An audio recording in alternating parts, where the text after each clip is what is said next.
Hello everyone, welcome back to this session on nature-based solutions in the Mediterranean Basin. You cannot hear to hear me. You need this. You need a helmet. You need earphones because it's the thing. Sorry about that. So welcome back to this session on testimonies from the field on nature-based solutions. We have, as you can see now, our four panelists have arrived. We are going now to have an exchange among these ideas, these examples. Remember, it will be in two parts. One now until until lunch. So we have 1 hour, let's say, until noon, and then we'll reconvene. You know what time, Lisa? 1:30. We will reconvene at 1:30 to keep on, to carry on working on the testimonies from the field until the last session that will be, I suppose, around 3 o'clock with Raphaël Billet as a moderator on devising an action plan. All right, so without further ado, I'll give the floor to our panelists. I will first introduce Lisa Ernoul, who's from Tour du Valat, in charge of the nature-based solutions and things like that, let's say. And Lisa is going to present something on agroecology solutions from the south of France to enable the production of diversified and responsible food by protecting the soil and biodiversity. So it's the food and biodiversity and wetlands nexus. So first testimony from the field. Lisa, the floor is yours.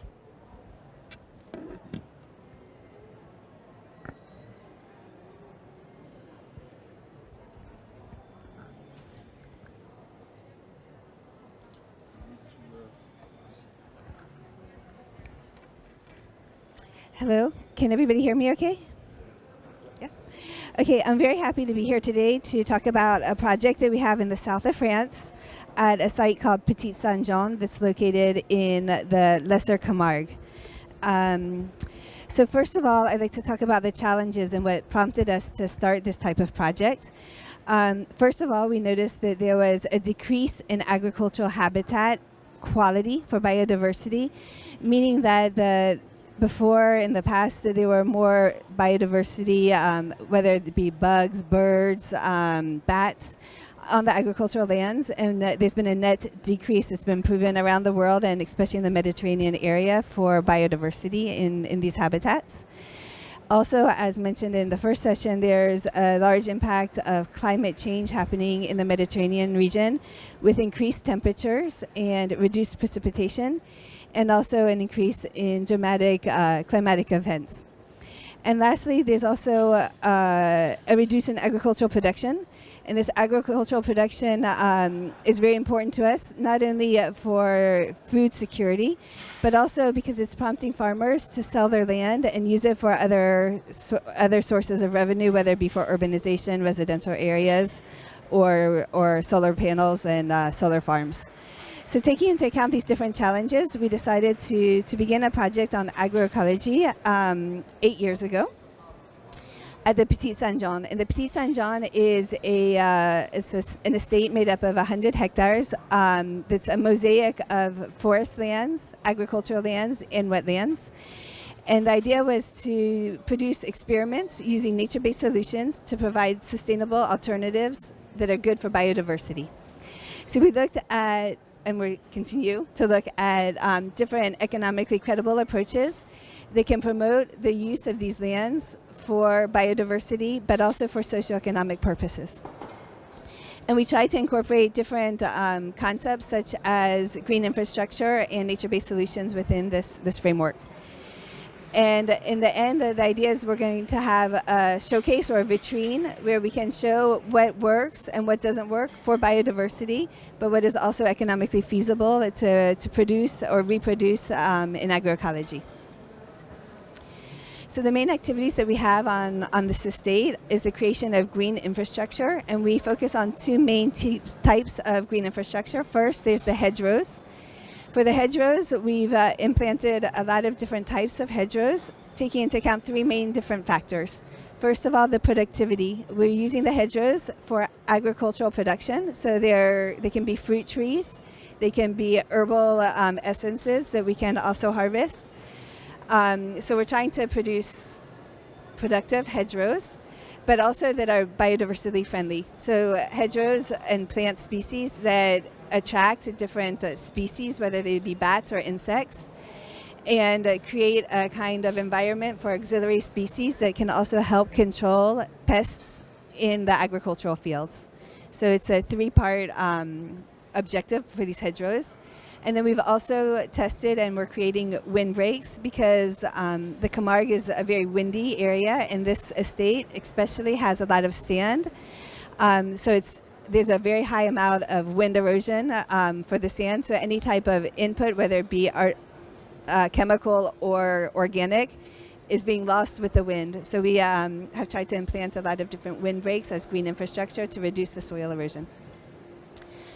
A second activity that we're also experimenting with is community-based composting. A lot of the neighboring farms and people living around the Petit Saint-Jean currently burn their agricultural waste or their gardening wastes or their waste from trees when they trim them in the fall, or they take it very, very far away to a dump. And so we developed a small program on community-based composting where the local stakeholders can bring their agricultural and gardening waste to the Petit Saint-Jean. We compost it, and then we use that material in place to improve our agricultural production. So we're reducing the threats, but we're also increasing the production. A third activity is the organic wine production. So it's an area that's known for its sandy wine production. And what we've tried to experiment in the organic wine production is to reduce the tillage. Right now, again, with the erosion, that's really important. A lot of the farmers continually till in between the different vineyards, but we've tried to implement cover crops to keep the sand and the organic material in place. We've also been a bit experimental in the varieties of new vines that we're testing. We have a lot of traditional vines in the area, but with climate change, we're trying to introduce vines that are coming further from the south, from Sicily or from southern Italy. They can be better adapted to the climate change that we're facing in the Camargue. And then we've also introduced a small herd of sheep and also cattle. They can be used in between the vines and around the estate to prevent fire. So we're making fire barriers with the livestock, and we're also controlling the weeds. So we're reducing the chemical inputs as far as pesticides. And then the last activity is organic fruit and wood production. So in some of the different parcels, we've intercropped many different varieties of fruit trees that are going to be used, of course, for economic benefit at the end. But the systems that we put into place is mixing the different fruit trees to reduce the need or the impact of pests in the fruit trees and reduce the need to have chemical inputs as well. So in this 8-year project so far, we've planted over 1,800 meters of hedges. And as a first result, we've already started to harvest some of the fruit and the herbs that are planted in these hedges. And we have seen that there has also been a reduce in erosion with the soil samples that we've done in the agricultural fields thanks to this green infrastructure. The organic vineyards are now in production, and we have seen, compared to what was done before we started this project 8 years ago, and along with the neighboring vineyards, we have been able to reduce the treatments, but they're organic treatments, but we've been able to reduce them by tenfold. So we've had a lot less impact as far as the use of treatments. We've also been able to compost with the neighbors over 2,000 metric cubes of organic waste, so that's less products that are being burnt in the Camargue, and we've also benefited from the compost on our land. The use of cover crops has also allowed us to reduce the use of irrigation, which is a big problem in the Mediterranean region, and also has conserved the soil production as well. We installed a lagoon wastewater treatment station using renewable energies, solar panels especially, for the irrigation and also for the wastewater treatment. And the wastewater is now being used as part of the irrigation system as well. We've increased the biodiversity. We've done a lot of monitoring over the 8 years. And we've seen that there has been an increase in the biodiversity, both all three plant, bat, and bird species. We've also tested different climate-appropriate varieties with mixed results. So the results are sometimes not always positive, but we've been able to test them and know what we should replicate and what we should not replicate. And the main nature-based solution concept that we're working with is ecosystem-based management, but also working really with the local stakeholders and the socioeconomic situation to promote conservation and sustainable solutions. So the main lessons learned that I'd like to talk about today, there's three. For me, it's really important when we talk about monitoring. I mentioned that we have seen an increase in the biodiversity, but especially here in the Mediterranean region, we are very much impacted by strong variability annual in precipitation, and that can have a big impact on biodiversity, whether it be plant, bird, or insect biodiversity. And so the short-term monitoring isn't going to allow us really to determine what the real impacts of our different actions are on the field, especially agroecology. They can be more of a middle-term solution. So we really need to use middle and long-term monitoring systems to show what the impacts are and not just the climate variability each year. The second thing that for me is very important is economically feasible alternatives. We've been able to test a lot of different activities and experiments on the land, and we've seen that there are some things that are very positive for biodiversity, but economically they're not replicable. And if we're talking about scaling up of nature-based solutions, we really need to look at what is economically feasible and what can really be scaled up. So we're not only looking at what has a positive impact on the biodiversity, but what has a positive impact on the socioeconomic situation as well. And talking about scaling up, the third lesson learned is we, as Tour du Valat, were environmental research station, and we're seen as an environmental research station. We're not seen necessarily as a local farmer or a local stakeholder who is there for economic reasons.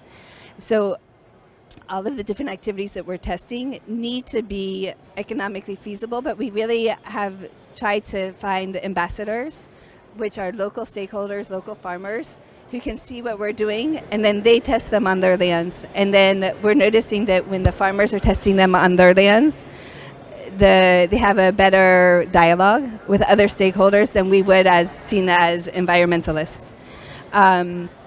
We've also seen that it's really important to have many exchanges to share the lessons learned, because we're doing a lot of experimentation on the site, but other farmers are also doing things that are very positive. And these exchanges are allowing us to learn from them, but also allowing them to replicate on their fields. So those are the three main lessons learned for the nature-based solutions on the Petit Saint-Jean. So thank you very much, and I would be open to any questions, but I think we're going to do that at the end. Thank you very much, Lisa. Congrats.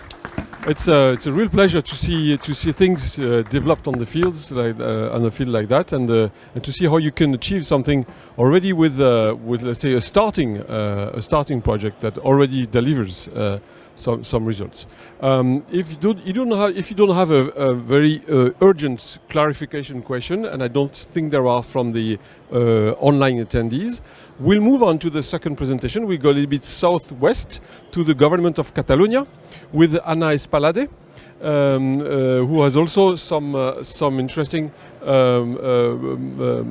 examples to present. No?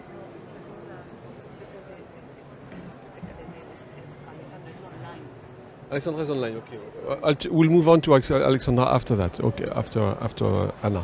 Please, Anna, the floor is yours. Do you find your presentation? Great. Okay, Coastal Dune. Good morning. My name is Ana Espadalé. I'm from the government of Catalonia, and today I'm going to talk with you about the coastal dune restoration in Catalonia. First of all, I want to talk about the Catalan Green Infrastructure Program. It's a program that it's made between the European Union Biodiversity Strategy 2020 and the European Commission's communication Enhancing Europe's Natural Capital. This program is a key tool that we use to restore Catalonia, because now it's the moment to restore. Now it's a decade for that. So we are putting a lot of effort on this, and we make that program. And in that program, we have identified about 100 projects. This is the first one that started in 2017 until 2021, but we are keep going in this. The main objectives of this program is to enhance biodiversity and ecosystem functions, to restore ecological connectivity, and to restore landscape integrated areas. From these 100 projects, most of the topics that we are dealing with is the permeabilization of linear infrastructures, the impact mitigation on infrastructures, river connectivity restoration, and habitat restoration. But let's talk about the background of the project that I want to talk with you today. I'm going to talk about Platera. Platera is a 66 hectares dune beach system linked to the coastal wetlands. As you can see in the first map, this is Spain, this is Catalonia. And in Catalonia is in the east, in the natural park that's Montgrí, Illes Medes and Baixter Natural Park. That Platera is that little area that we have there. And it's quite interesting, the story. In 1978, it was declared urbanizable by the General Plan of Municipal Urban Planning. It started the constructions, but it stopped in 1990. So it didn't never finalize. So in 1999 and 2003, I'm going to talk about two live projects, but the first one is only because it was not in the Platera, it was in a little part of it, but in the sections of the live Terre La Platera, there is a good some dune restoration was the starting of this. It was about 300 linear coastal restoration. But then is the big one, that is one that I'm going to talk about in 2013, that's Live Platera. And the main promoter was the Torrella de Montgrí Council. After that, during these live projects, the 2015, 2018, we make a lot of restoration actions. And in 2017, 2018, we make other restoration and protection in other dune systems, not in Plateras, in other places, because it was very successful, so we wanted to keep with this. And these other projects was inside the Catalan Green Infrastructure Program that I told you before. One of the 100 projects. Yeah. So let's talk about the Live Platera. As I told you, it was 2013, 2018. The budget, the total was 2,528,148 euros. And 2.5 million. The European Union paid 75% of this budget, and then the other partners were the Torrella de Montgrí Council. That was the main one. After that, all the collaboration was the government of Catalonia, Traxa, University of Girona, and the Girona Provincial Council. So, the goals of this project was the conservation of the 34.28 hectares of the dune habitats that we had in the Platera, that was in the coast of this natural park, and not only conserve this, increase that dune surface, the volume, the surface, the vegetation cover, and using with sustainable recovery techniques. We can demonstrate that the sandy, fragile, and dynamic coastal system can be managed with conservation alternative, not using the traditional ones that are focal, like, for example, taking sand from other places and recovering because it's temporary. So we wanted to change it. We have to change the mind. This is a natural-based solution. It's a time to change that. And for that, we generate opportunities for both even environmental and local economic sectors. You can say in the first picture is the starting when there was this construction project, and then when we ended the live project with all the wetlands and the dune system. So the action that we did, first of all, let's deep a little in that project. When you are working in this type of habitats, they're very complex, they're fragile, they're dynamic. So it's difficult because you cannot make a long, mid-term planning or execution. You have to think in short term. And you have to think that when you are doing the project, never ends. You have to maintain it always. So it's the thing that we have when we're talking about dynamism. We have to always think that the project never will end. We have to put offer, and we have to think of the money that we have to spend always in that places. And the other thing is that very important, This habitat is very fragile, so you have to make a very high specific scientific assessment to decide which type of measure we are going to do. Because if you don't do it good, perhaps it could be negative and it will work. So here the first action that we did was the geo-environmental diagnosis of the system and a spatio-temporal evolution from the years to see what we have to do. After that, it was very important the management of the public access to the beach, because it was one of the erosion process in the dunes with the people that passing on. You can see in the first picture there was all the access that the people go to the beach. We make all this path so they don't go inside the dunes. And we cordon in the second also all the areas that we want to recover because we don't want the people get inside too. The very interesting thing was the installation of wine interference sensors for sand. This is the third picture that you can see. And this was about 1.1 or 1.5 height. It has porosities, and that's very important too. This porosities was adapted for each beach.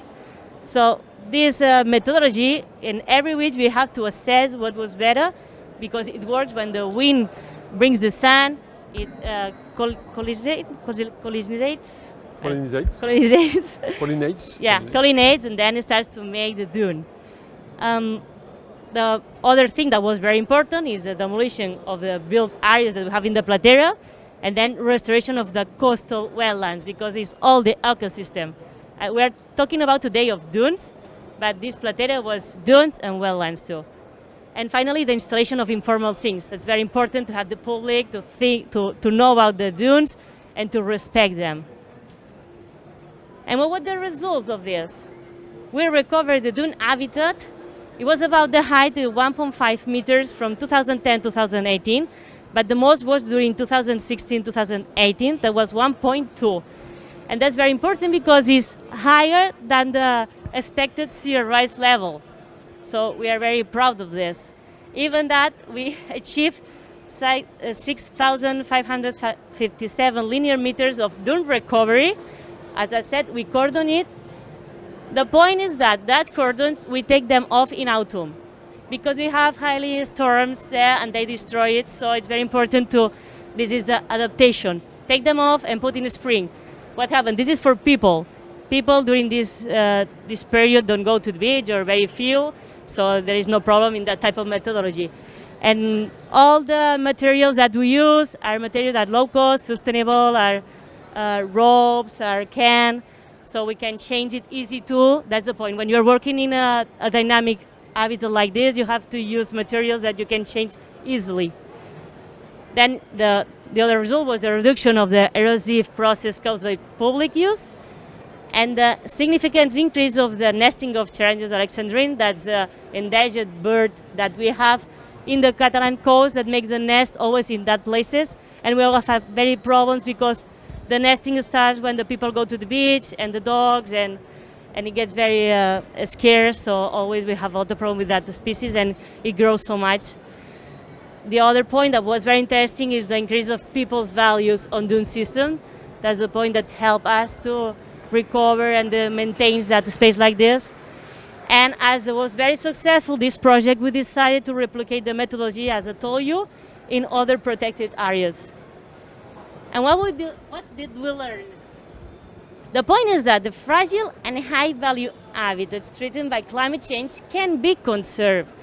Sometimes we said, oh, that's not very difficult. Nice. We can do it. We have to put scientific assessment and to work together. And yes, as we see, we have a very beautiful example that we did it. And the restoration technology has to adapt to morphological characteristics of each beach, like I said, with the porosities. They change the coastal management, as I told you, because it's more effective, this method, than the traditional alternative. The breakwater, what does is to change the coastal dynamic and then make the problem to another area. It moves the problem. And the external sands, perhaps, yes, we can put sand there for the dunes, but what happens? It's temporary, then disappears again. So at the end, it's like, it's not helping. And when you are taking sand from another part, it can be a problem in another part. And after the methodology allow us, the way how we did, to adapt to this dynamic condition, that this really would be very, very helpful. As you can see, in the second, how it grows the dune, how it's cordoned, and the third picture is like the storms that we have during the winter. But even with the storms, the dunes with that height can keep more or less height, because they achieve the sea level. And as I said, we replicate this project in other parts. As you see the maps within the 5 areas more. There was in the Catalan Green Infrastructure Program. It was during the 2017-2018, developing all these projects, and was about 14 kilometers of it. The budget was about 600,000 euros and was co-financed by Europe. Yeah, I have a problem with the numbers today, sorry. But that was, when we were doing this, what we saw that the coastal governance is so complex. And the coordination was very difficult. At the end, we can achieve it, but there are many actors there. So we have to take into account this when you want to start a project like that.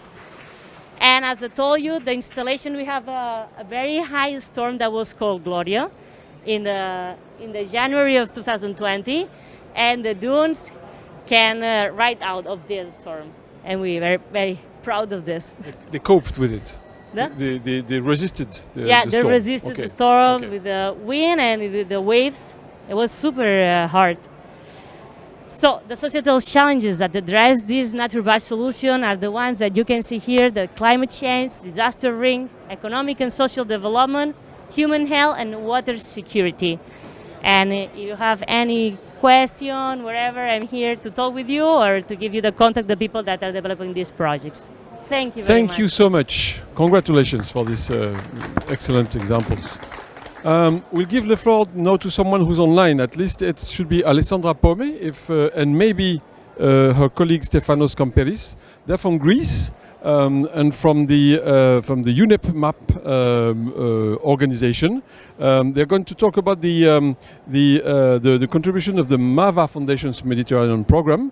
And it'll be, I think, testimonies of nature-based solutions with regard to climate and biodiversity nexus. So I don't know how it works. It seems to be working. Well, at least we can see some slides here and your faces on video. So I think the floor is yours. Yeah, hello. We're very happy to see you. Thank you. Please Can take you the floor. all hear me? Yes.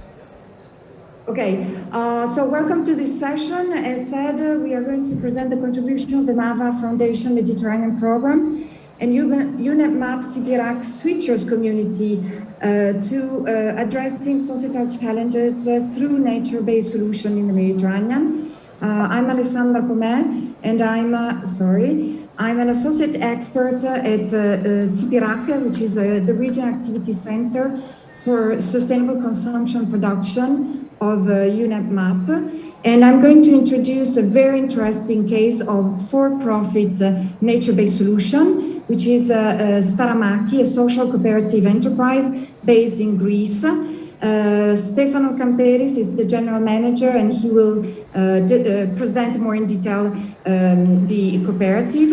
But before leaving the floor to Stefanos, I would like to just quickly show you some of the preliminary finding of an assignment that was trusted to CPRAC by MAVA Foundation earlier this year, which allowed us to identify Staramaki as a nature-based solution among the 30-plus MAVA-funded projects and 40-plus switchers interventions. The switchers community is a community of social and green entrepreneurs that has been established, and it is supported by CPRAC through the SwitchMed project. So we applied the IUCN Global Standard for Nature-Based Solution to understand which of all these interventions qualified as nature-based solutions. In particular, we used the self-assessment tools, the guidance tool, and also the expertise of IUCN. And we found 7 interventions that qualified as nature-based solution. in 4 countries across the Mediterranean and across 3 ecosystem types. But we used the IUCN standard as an enabling standard. That means that we really engage with the partners, with the practitioners, in order to understand which were the areas of improvement that should have been addressed in order to make their intervention strong and solid nature-based solutions. And what came clear out of this exercise is that the 7 nature-based solutions did share many areas of improvement, and in particular, they all lack strong financial strategies to ensure the long-term viability, financial viability of their interventions. So we decided to develop a 6-step blueprint to investable nature-based solution, which is a process that should help, hopefully, nature-based practitioner build a strong business case for their intervention, attract investments, and ensure the long-term viability of their intervention operations. This exercise obviously allow us to draw many lessons learned and recommendations for the scaling up of nature-based solution in the Mediterranean. I would just summarize a few key points for me. The first one is that nature-based solutions need to demonstrate impact at scale, mainly for 2 reasons. The first one is to attract investment, particularly if we talk about private investment, and on the other hand, to build confidence and political support. They have to have adequate governance and legal structure in place to sustain mainly also a steady flow of investment. They need to have adequate human capacity and eventually strong partnership to fill the knowledge gaps, because there are really wide spectrum of subject and sectors involved. And also the roles and responsibility of the numerous stakeholders engaged need to be really well clarified. And lastly, I would say that really time is fundamental. We know the ecosystem takes time to deliver their ecosystem services and benefit. I leave you here, and if you're interested in the final report of this assignment, that normally should be ready by the end of this year, please reach out to me. And I now switch to Staramaki, which is the main objective of this presentation, with a short video that will introduce Stefanos' presentation. So thank you, and I leave the floor to the video.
Thank you, and I leave the floor to Stefano.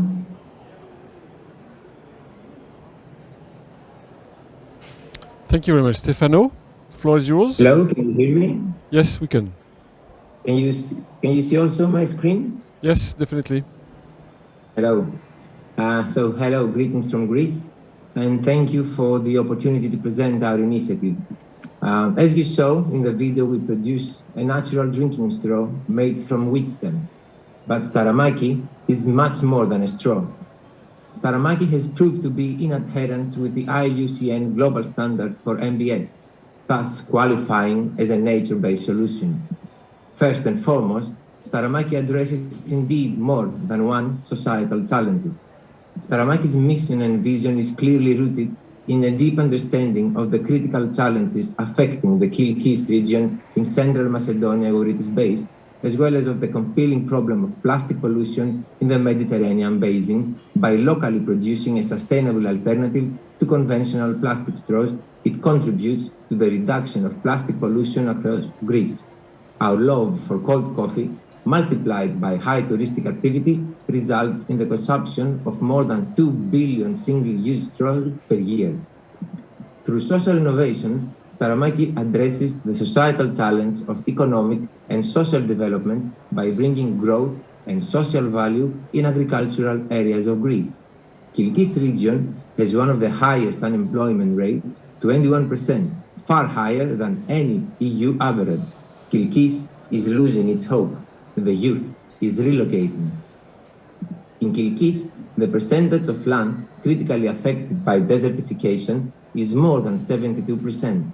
Staramaki is also addressing the compelling issue of land degradation and desertification through the coordinated work with its suppliers and local partners on regenerative agriculture.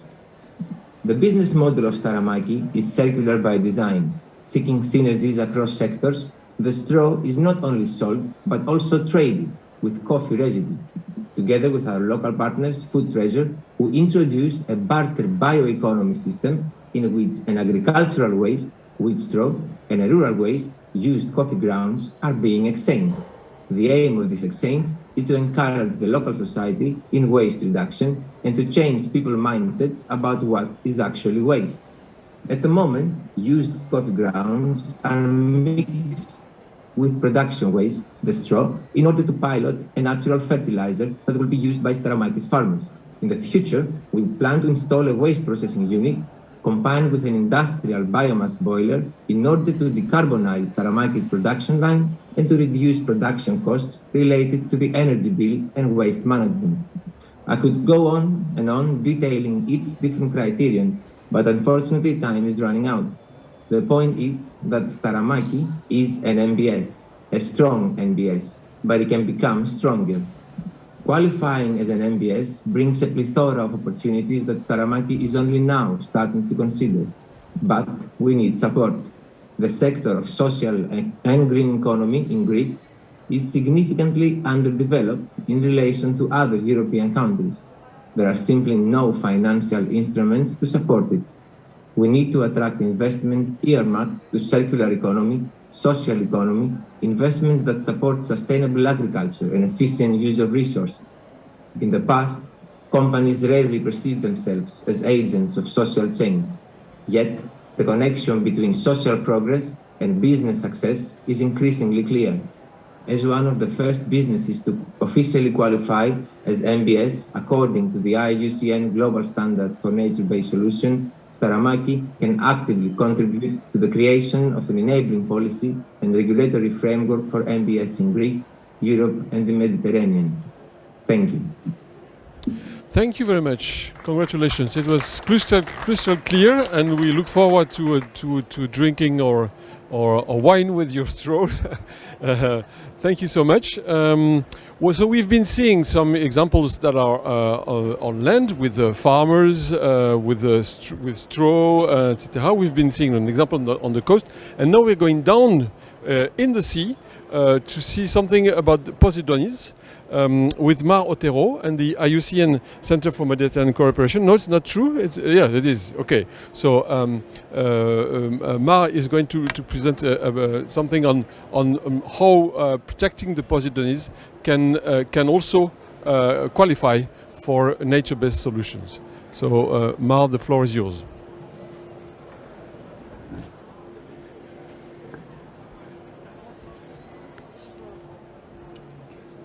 Thank you. Yes. Can you hear me? Yes, very well. Okay. As you like. As you like. Okay. So thank you very much. I think everybody can understand me like that. Yes. Yeah. So I will keep with the mask. However, we don't see your slides yet. We see Stefanos still here. I think that's fine. Yeah. Thank you very much. Well, we are going to the sea, but we are going to use this, let's say, what the sea surface for the terrestrial land. Okay. So we are going to continue talking about interaction and ecosystem management. So the nature-based solutions that are going to be talking now is a nature-based solution that is initiated, very close. It's not a final step. It's not as the other ones that have been already going on, but it's a big challenge in the Mediterranean. So the focus of this NbS is the Posidonia coastal environment, the Posidonia coastal landscape. And many of you know, in the Posidonia, this endemic seagrass that we have in the Mediterranean has a particularity, not only at the Mediterranean, on the sea as well, that as much as in the beach environment and in the coastal environment, where we have and we find many times banquettes, these big structures, strong structures that sometimes are permanent, sometimes are more temporary, but they really constitute one part of the Mediterranean landscape. And there's a strong connection between the seagrass and the coastal landscape on the beaches and the sand dunes attached to it in many occasions. So our NbS is related to that. And the goal is the conservation and the use, let's say, of Posidonia oceanica banquets on the beaches as well, to build coastal resilience and dune formation. Then come back to the example that we saw before a little bit. And as you know, Posidonia has another important solution there. That Posidonia itself is a blue carbon sink, and it's incredible blue carbon sink compared to any other seagrass in the world. So this is also a strong part on this. But the management of this NbS, the ecosystem management, is addressed to the whole thing, from the sea to maintain the coast, to maintain the land up the level there. So the NbS challenge that I'm going to be talking now is what we know, everybody that has been in the Mediterranean for any time in the summer, we know that we have many areas that are very clean, beaches, and one of the major challenges is the tourism that we have. And banquets, the Posidonia seagrasses and the beach environment are cleaned up in many Mediterranean beaches. We saw and we did a study from a European project, Interreg project called PostMEMET, some years ago back, and we saw that 80% of the municipalities across many Mediterranean countries are removing banquets in all or in part of the Mediterranean 80%. beaches. 80%. 83% actually in the European countries. We couldn't see the whole areas, but we saw in some of these, and they use many times heavy machinery to do this as well. And the use of heavy machinery can be large and very different depending on the countries, but it's a big challenge in there as well. Sometimes they remove it even in winter when the storm events are coming stronger. And that, it creates also a reduce on the resilience of the ecosystem there, on the resilience that we saw with the Gloria. Actually, in the area of Gloria, also there were banquets that were kept in the coastal area, and they help also to maintain the resilience of that ecosystem. So we wanted to erase this challenge and go on and work more on this. And also, in many areas, we started to see a lot of erosion problems in the beach. And many times, and we are seeing it, many times the erosion is coming because of the removal of the banquets, because the banquets are coming with sun. The sun is coming from the Posidonia marine environment, the fauna that is related there as well. And it goes to the sun environment, they retain there with the banquet, and when the banquets are removed, a lot of the sun is removed as well.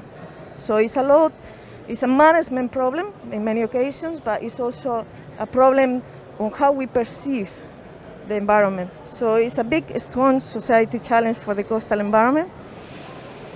So we started with this second project that was another Interreg project. This one was called PostMEMET 2. And it called for the governance and the management of the Posidonia beach dune system across the Mediterranean. It's a project that worked with 4 regional governments, Balearics, Sud from France, from the North Greek area, Thessaloniki as well. And from also, we have also cooperation with Natura Jadera from Croatia as well, and also from Sardinia, that are our leader partners as well. And we work also with other areas as well as Cyprus, for example, and we're trying to go across even farther. You will see a little bit later. So our partners are there, you can see, and the nature-based solutions that I wanted to focus more to addressing this challenge, I wanted to show you what we are doing as we are speaking now, is in 7 pilot sites. These 7 pilot sites is trying to improve the management, it's trying to improve the challenge, it's trying to test new techniques, trying to test how municipalities can work, how they can address operational things at the local level as well, and trying to bring them at the end a toolbox for them how to do best. So, but this has to be one of the main criteria of the NbS is the ecosystem assessment management.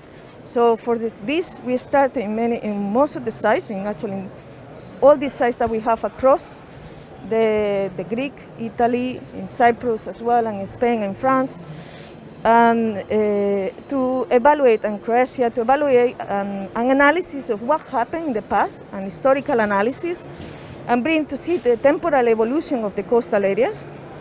And this is important to understand how is the ecosystem, but also to communicate this to the society that is around the ecosystem.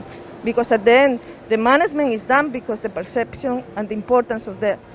So we're trying to gather all this information, evaluate also the impacts of the machinery in certain areas, estimate the erosion in this environment.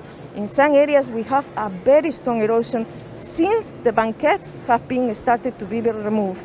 And that is a big impact that we are looking at as well. And trying to evaluate alternatives for the operational principles, and also trying to see if we can return some of these banquettes outside the tourist season, because it's important. The tourist season in the Mediterranean is very important, but also trying to see if we can maintain it as well by changing the perception of the tourists as well. A big challenge has been also COVID, because also has delayed, and our project has been also in COVID as well, season time. So the things are getting difficult, but we are still going there. And also trying to reduce the impacts of the visitors in the beach environment, the dune environment, and also in the coastal environment and the marine waters. So these areas are in protected areas, Natura 2000 sites, and national protected areas. And some of the things that we are doing there are, for example, the installation of walkways in the dune system, for example. Some of them are the planning of parking spaces. In some of the beaches, we have the cars going all the way to the beach, to the sea, basically. So the formation of the banquettes, the formation of the dune is getting very affected by this. We are looking at also how to see the banquette formation to avoid beach erosion, to create restoration alternatives as well, because the banquettes can be used in different ways to create dunes as well, to create or help to create some of the four dunes, and also evaluate how to mobilize, and also the limits between some of the private properties that interfere with the sediment transport in the area. Also how we are managing also the Posidonia with the anchoring around as well, and also started with the monitoring system. But this is in the pilot sites that we are working. So let's see. I try? Okay. Okay, yeah, okay. Just speak up. I will move on. And so apart from this, we need to increase the capacity. We have been doing a lot to increase the capacity of the stakeholders across the Mediterranean, sometimes even addressing workshops in 6 different languages at the same time to bring the capacity, and we will continue doing over this year as well, because that is very important. We are looking to create local action plans at the level where this is coming. So, and to create a community around these areas as well, where there is a debate between the municipalities, the tourist stakeholders, the people that cleaning the beaches, the people that manage the anchoring or not managing the anchoring in the Posidonia meadows, all these people together to work on these action framework plans to reduce and to create the understanding and this, and also the awareness part. As I said, we have a toolbox that then will come up with all this experience. But we don't want to focus only on this. We are working a lot on the policy aspect as well for these regions, because that is an important part. Because we need the landscape, the changing of the perception, the NbS has to be amplified. So we wanted to continue working more on how to create the specific guidelines that can help to amplify in these regions the policies, adequate policies for moving these NbS a little bit further and to be adopted. And also, one of the major things that you will see from December on is our chapter of commitment. The chapter of commitment is going to be addressed to all Mediterranean stakeholders that are working in the coastal environment, and it's trying to create this long-term collaboration for moving on this NbS further along. So this is the last slide. So this charter of commitment is going to be called natural beaches. We need to protect the Mediterranean natural beaches. And this is where we are going to be moving on to see how many people can be engaged and trying to improve this engagement for a long-term commitment for changing Posidonia landscape to protect the Posidonia at the sea in a way that also is started to protect the beach environment where is so much erosion as well coming on, and increase the capacity and the awareness of the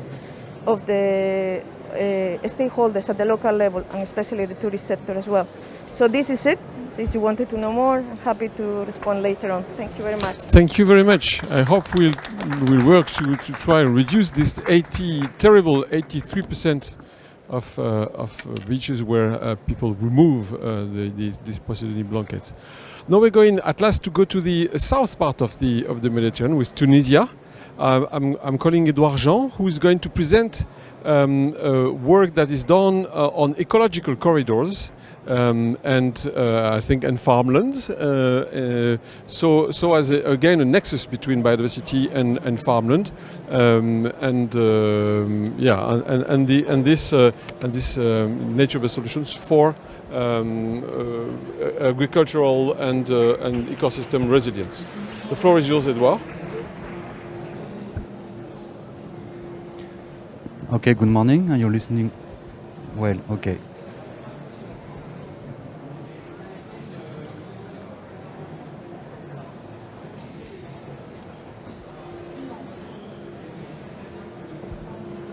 It's okay.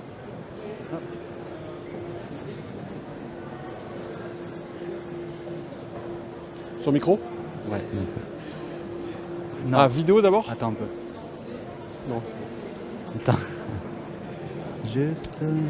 Là, il faut cliquer sur la. Voilà. Ouais, super. Okay, good morning. I'm very pleased, I'm very happy to be here this morning. My name is Edouard Jean. I'm the co-founder and field manager of CAP project. CAP means Collectif d'acteurs pour la plantation et la transition environnementale. We propose a new model for climate solidarity through agroforestry systems. We plant trees, agroforest trees in Tunisia and Colombia in France. We are a social enterprise based in Marseille in 2016 and 2 local NGO in Tunisia and Colombia. We promote a public-private partnership approach. I'm here today to speak to you about the ecological corridor around Oued Tine project. It's a PPE-OSCAN project. It's located in the north in Tunisia. I want to show you, let me show you a quick video of 2 minutes, a concrete insight of the implementation of the project. Perfect. We love videos.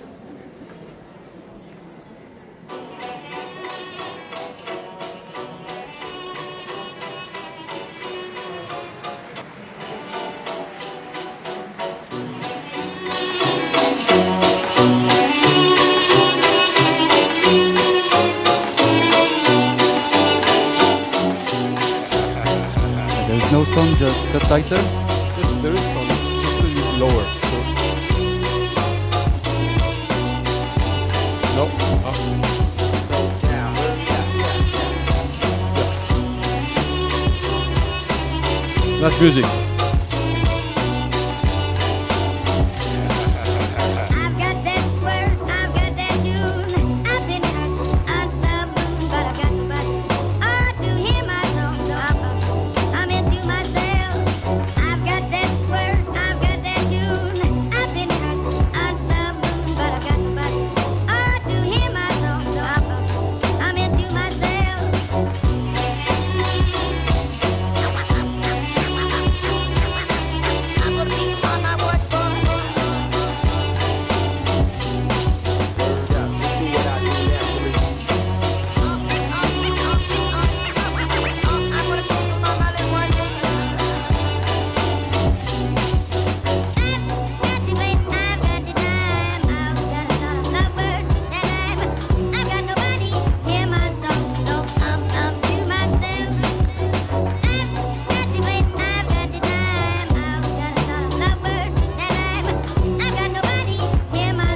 Okay, thank you very much for this 9 Tunisian music moment.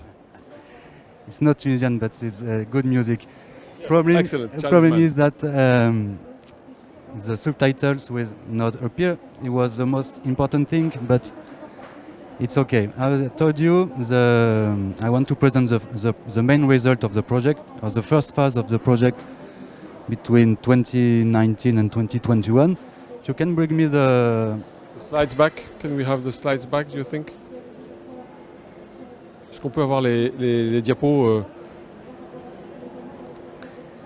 Merci beaucoup. Thank you. We began this project in April 2019, and we managed to work with more than 40 farmers partners in order to plant more than 10,000 trees and about 40 hectares. The methodology of CAPT is bring technical and financial support to farmers who want to engage the agroforestry transition. Other point is we support high-value trees like olive trees, almond trees, carob trees, but also forestry trees, for example, to make wine break. In collaboration with a local NGO, we saw 20 hectares of mesclun. Mesclun fodder is a mix between leguminous and cereal, enhance soil fertility, enhance water soil absorption capacity, and overall it give a high level and high quality fodder. We implement 3 mobile nurseries that now are producing more 500 trees per year. We make capacity training and sensibilization activities, engage 250 local people. And the key point in this dry area is to bring opportunity, bring solution to reduce water use. That's why we implement 1,000 irrigation jar. Name is in Tunisian oyas. These jars are between 10 and 20 liters.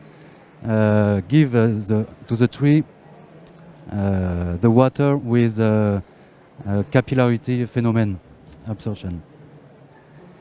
For us, the nature-based solution approach is very important. We are working in the framework of the National Tunisian Strategic Orientation in terms of biodiversity, or for example, to increase the tree forest cover. We believe that high-value trees and the increase of the vegetal cover is key for agroforestry system, is very important for good adaptation to climate change. This the first step of this project was successful because based on a multi-stakeholder approach. It's important to say that we work with a lot of Mediterranean NGO, local, regional, and international. I want to speak to you a little about Abaidor. It's a local NGO that have been created in the French course. or Tunisian? Tunisian. In the course of the project, there are young beekeepers. I want to speak about the relationship we have with AO BirdLife International and its French correspondent LPO PACA. There is a lot of financial partner in this project, like private partner, like Sauti Papier Enterprise and Self Marine Group, which are 2 big enterprises from Tunis supporting the project, and other public partners for the second phase, comme l'Institut français de Tunisie, le Fonds de dotation UNIVET Nature et la Fondation de France en Tunisie. Okay, now I will try to make a second field visit, if it's possible, with this unique platform. Its name is Land Explorer. It's a platform when you can give visibility to your project, and you can. It's very helpful for us to follow and to make measure evaluation activities. I just want to show you. As you see, we are located in the north of Tunisia, close to the national park of Ishkel, in the dry wetland. I want just to show you very quickly a very beautiful agro-system. In the photo you see on your left, mixing olive trees and vineyards. Very, very interesting. Okay.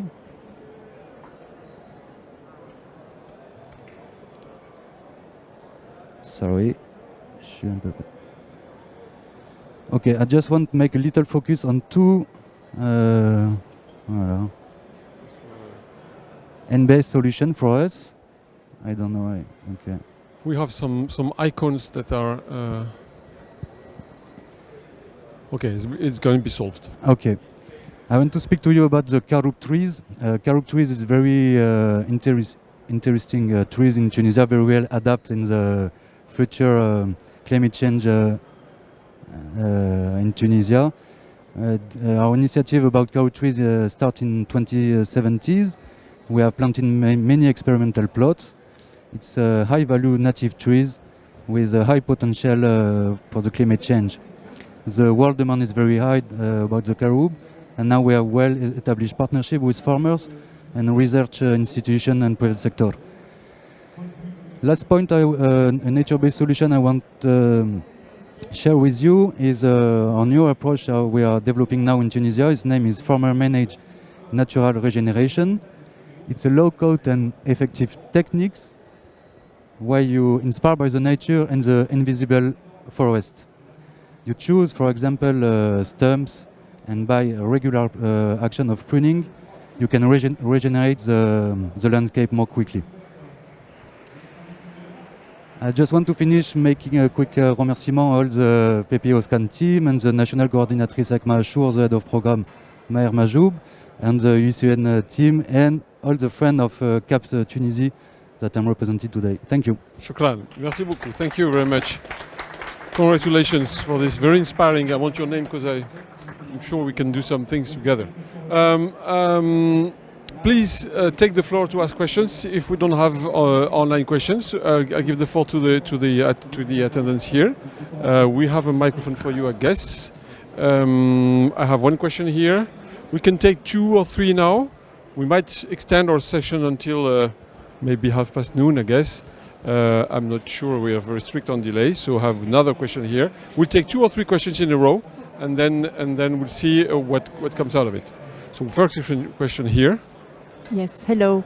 I was concerned of using Oyas for tree conservation because roots should go down to get water in a long-term conservation program, and Oyas bring all the roots around the ceramic.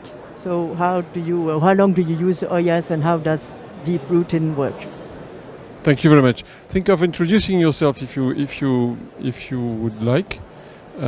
Second question here, Marianne. Yes, Marianne Kouroub, working for MedWet, policy officer. I have a question for you, Jean. For Edouard. Mr. Jean. Yeah, you were mentioning that you were using traditional practices like the jars. Can you tell us more? Because it's very interesting to use traditional irrigation system to combat desertification and as irrigation processes.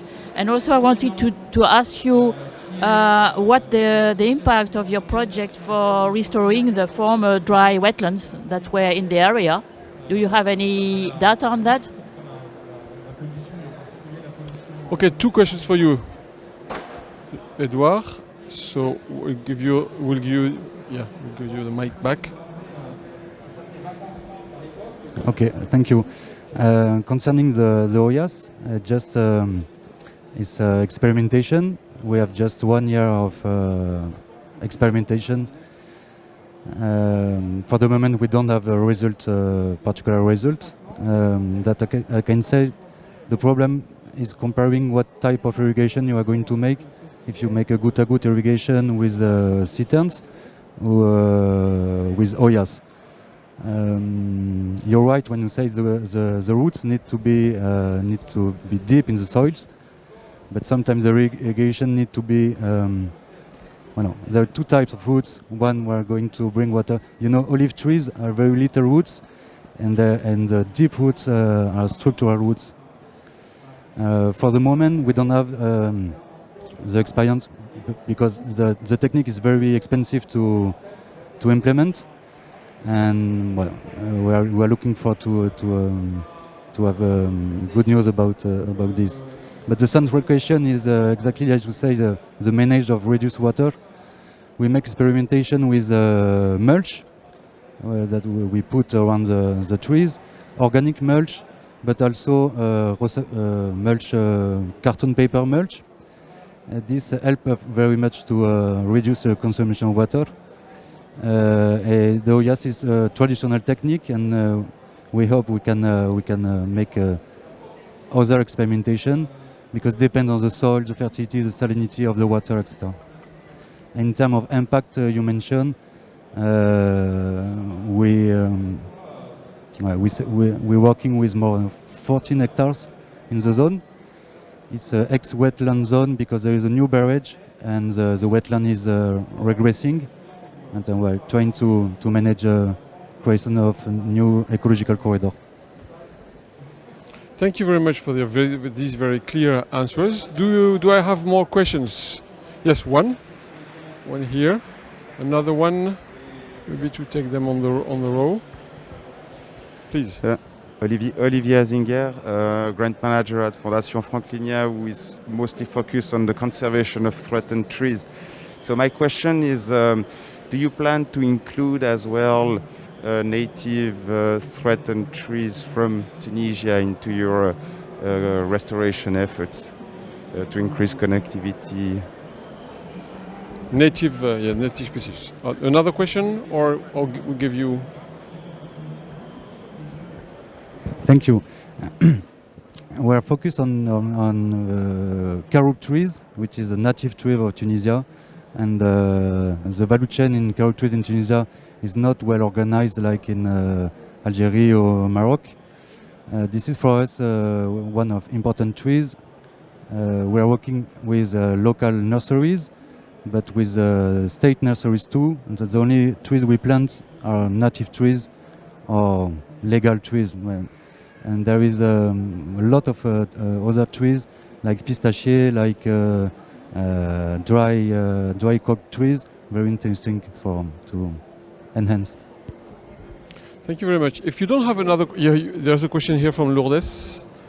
I'll let you give the floor. Hi, I want to make a question. I'm Lourdes Lázaro from IUCN Met, and I want to ask Stefanos, our online speaker. Yeah, he's here. You can see him. Yeah, when you're talking about financial issues that you need more investment, I want to ask, what kind of financial investment do you need exactly? Because I mean, you need public investment in a private company. Or what's the end of your company? Do you want to scale up a little bit the size of your company to make it more sustainable in the long term? Or it's because it's important to know exactly the kind of the typology of financial investment that you need and the purpose of these investments as well. Okay. Yeah. What's the investment plan? Let's say somehow. Please, Stefanos, the floor is yours. Mainly the issue is the legal status of the company is not a private company, it's a social cooperative enterprise. That means that we do not have sales in terms of sales to sell. Each member has one entity. So basically, the investments that normally would happen from to startups do not apply to social enterprises, and this is an issue on its own. We do produce a product, but we produce it ethically, which means that we follow basically we follow with the indicators that are in the NbS. So we are really trying to have it as an inclusive enterprise as possible. So that limits the channels that we have normally have all startups have. So the investments that we need have to come in other countries come from governments. So there are funds that support social enterprises and social economy, but in Greece, unfortunately, this is not happening. So normally, this is the kind of investments that we would need, or from funds that are focused on circular economy, social economy, and environmental, of course, transition. Thank you very much. Thank you very much for that. And the funds are used for, obviously, for maximizing the production so as to have this product sustainable. Because in order to be maintained, we may be a social enterprise, but we are an enterprise. And this means that we need to produce and to be able to sell millions of units every year, which really needs automation. It's an innovative approach, so it needs investments in research, in agricultural issues. So yes, it is promising, but it needs support. So thank you for being here. We really appreciate it. Thank you. Thank you. Maybe I have a question for Anna. Anna, could you be as kind as to clarify what are the benefits that you expect, or that have already been observed from the dune restorations project that you've been showing? What are the social, economic, ecological benefits that have been observed? Yeah, for example, in all that place in La Platera, now there a lot of the people from the municipality is using it to go walking. So it's got a green infrastructure, local green infrastructure, because they can, for the health, and all people do is so doing leisure activities. Yeah, leisure activities for tourism too, because the type of beaches are not more common in Catalonia. Years ago, they started to urbanize all, so it's very difficult to find the places with wetlands. And then, yeah, even the vegetation that's from Dune, it increased so much too. Even the habitats, that is the natural 2000 network that we have there, they increase so much. So okay. Even all the ecology there, and even for the public, it was very important, and for the tourists too. Yeah. Okay. Thank you very much. It's a nice restoration example. Any other question from the attendants? If I don't see, you want to be first online for the lunch, I guess. So you want to escape from this. Well, thank you very much for attending this session. We'll be back with the same kind of session. I mean, we'll resume our list of examples on field examples, field retour d'expérience somehow, with 4 other panelists to start with at 1:30, right? Two o'clock. So we'll resume 2 o'clock sharp with the second part of this testimonies from the field session, and that will be followed by the action plan session. So take a rest and come back full of energy at 2 o'clock. Thank you very much.